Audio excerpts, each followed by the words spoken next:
Savo, Kenya, March 1898. Thousands of workers have come to this remote patch of the African savanna to build a new railroad line for the British Empire. One night, as the men sleep, they're awakened by the sound of screaming. They quickly realize that a fearsome lion has crept into the camp and is attacking a man in his tent. A big male lion entered the tent of a foreman, seized him by the head, dragged him out screaming and kicking into the bush where his remains were found the next day, and there was very little left of him. But his head was left almost completely intact, pierced on the sides by the lion's teeth, his eyes wide open, frozen in a look of horror and fear. The savage killing of the foreman marked the beginning of a vicious murder spree, carried out by not one, but two vicious lions, who quickly earned the nickname the Savo Man-Eaters. The two man-eaters were particularly large. They were upwards of 9 feet in length. So we know that these two lions were both males, and they don't have the large, iconic manes that you would expect of most African lions. There were 3,000 men camped along the rail lines, and that left the men in tents there vulnerable to attacks by lions. The two male lions ascended on railway crews and began systematically hunting, killing, and consuming railway workers on the edge of this camp. Of course, the crews became completely dispirited, and this sparked panic, this sparked desperation, this sparked mass desertion.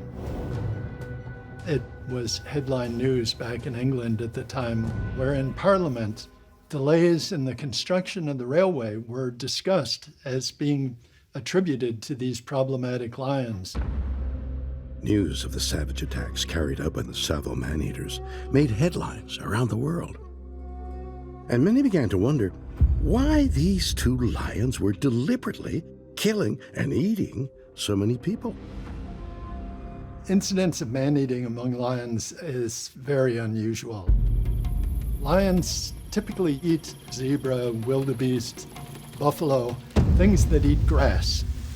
They know their prey very well, but a man-eating lion must study the habits of humans and learn to adjust to them in order to be successful in their food acquisition. We don't see lions attacking and hunting and trying to go after people most of the time. But these two lions in particular were sort of committed to the practice of man-eating. It's possible that then we became a preferred food. On December 9th, 1898, 9 months after their reign of terror began, the first Savo lion was shot and killed. 20 days later, the second lion met the same fate.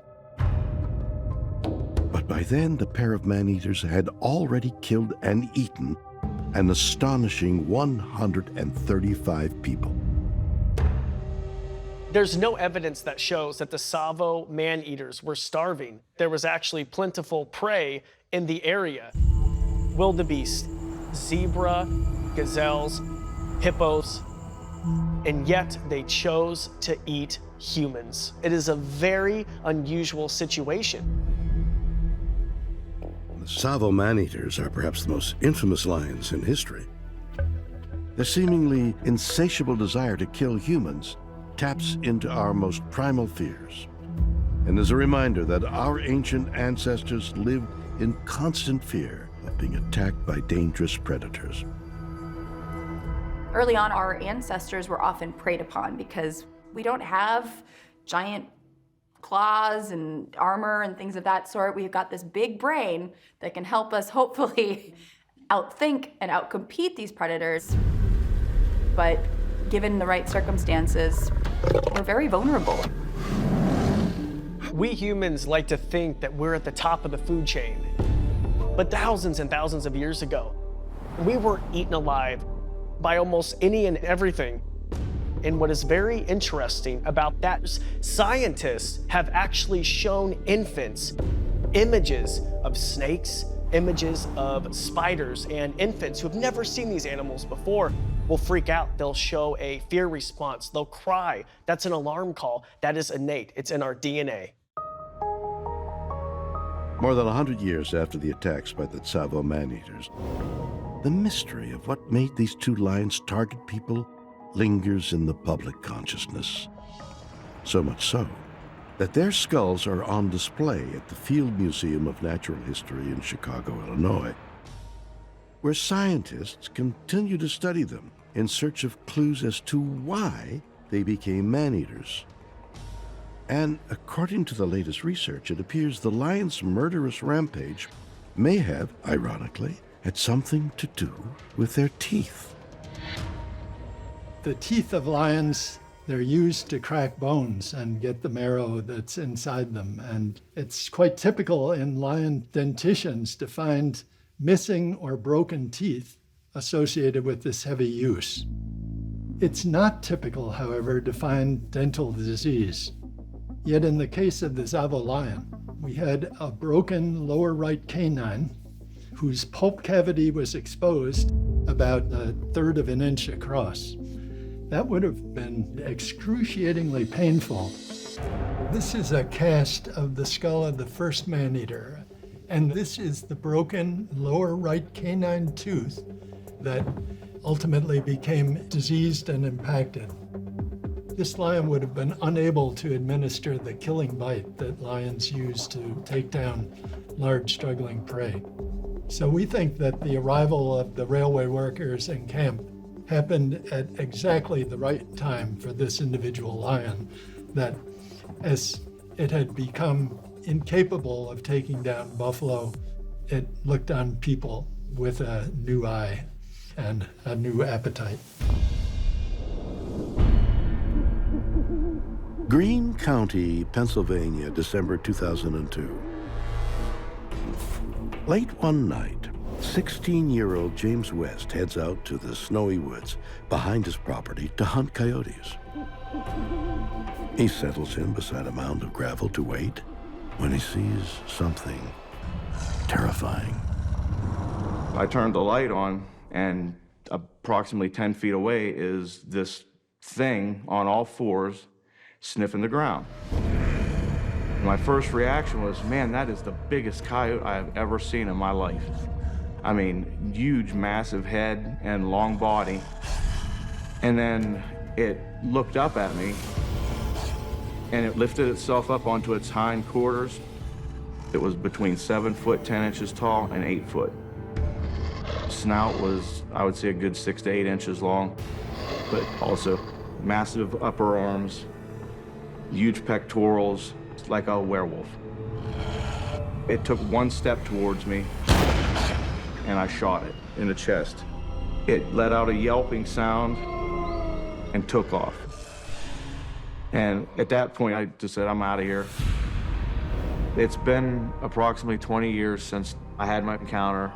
I still have flashbacks, even though it's been 20 years. It made me more aware that there are things out there that we don't understand yet.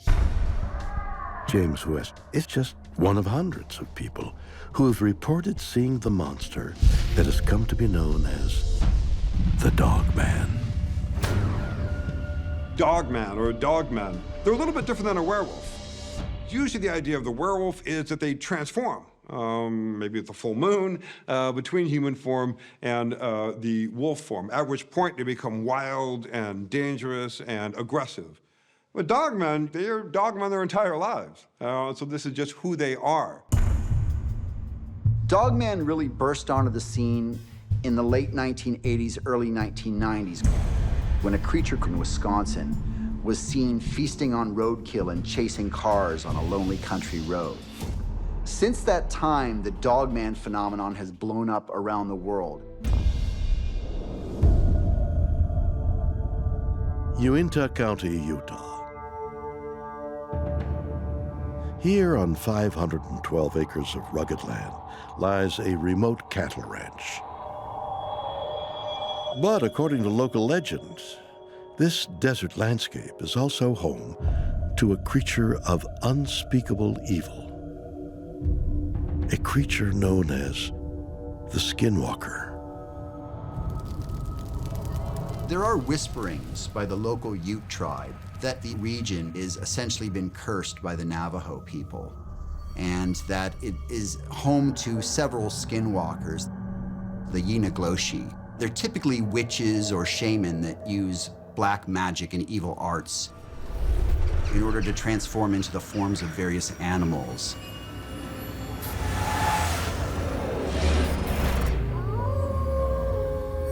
The Utes to this day are very respectful. They're very mindful. Matter of fact, they stay at an arm's length from this ranch. They firmly believe that this ground is cursed and that this concentration of this phenomenon, this host, is on the Skinwalker Ranch. A skinwalker is a shapeshifter. It can become many things: a fox, a coyote, a wolf. There are these recorded stories of bipedal creatures that are walking around with wolf-like heads. The locals on the reservation, they won't talk about it because even mentioning the name of the Skinwalker invites these things in.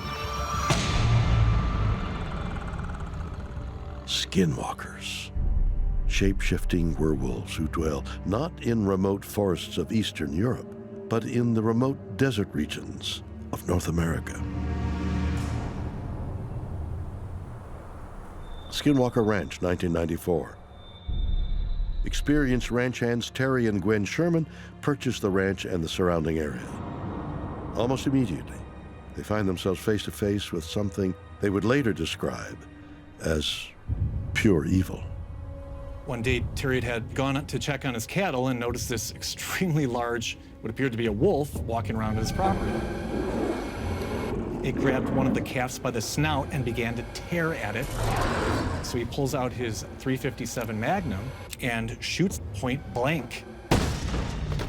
And the wolf doesn't react. It doesn't appear fazed at all. So he grabs his deer hunting rifle and shoots the wolf to knock it down. A piece of fur and flesh flies off of the wolf, but again, completely unfazed. And at this point, the wolf is kind of trotting off into the distance casually. Leveling his rifle, Terry cautiously followed the wolf's trail, only to discover it had disappeared. In the days and weeks that followed, the Shermans began to wonder if what they encountered was a normal wolf or something more. In the case of the bulletproof wolf, what's interesting is that wolves are not native to the state of Utah for, I think, the past 100 years or so. Loch Ness, Scotland, December 2018. On a blustery winter afternoon, military historian Ricky Phillips is walking his dogs along the misty shoreline of Loch Ness when he spots a strange disturbance in the murky waters. I was walking along the line of the River Oich. The River Oich runs down into Loch Ness. But it's absolutely lovely. And I went and I stopped and I took a photograph over it. So I was sort of one eye on the phone, one eye on the dog. There was a strange noise. My dogs went crazy. As I looked down, there was something in the photograph. The grainy image appears to show a sinuous figure rising from the dark gray waters of the loch. It's unclear what type of animal the photograph reveals. But many researchers analyzing the photo believe it could be the latest evidence that confirms the existence of an infamous creature from lore and legend that is known as the Loch Ness Monster. The Loch Ness Monster, or Nessie, is without a doubt the most famous or iconic monster that has been reported around the world. Stories go back decades. There have been thousands of eyewitness accounts. We have compelling photographic evidence. So it certainly has built a strong reputation in the world of fabulous monsters and creatures. The first recorded sighting of what's now known as the Loch Ness Monster was in 565 AD. Saint Columba, who was a Christian missionary from Ireland, he came up Loch Ness and he told the story of how he'd seen the creature and he'd beaten it back by using the power of the cross. Through the years, there have been hundreds of sightings. For example, on July 15, 1965, 9 eyewitnesses observed the animal moving around for up to an hour. This involved a veteran Loch Ness investigator, as well as a local police sergeant and the local county surveyor, and 6 other eyewitnesses.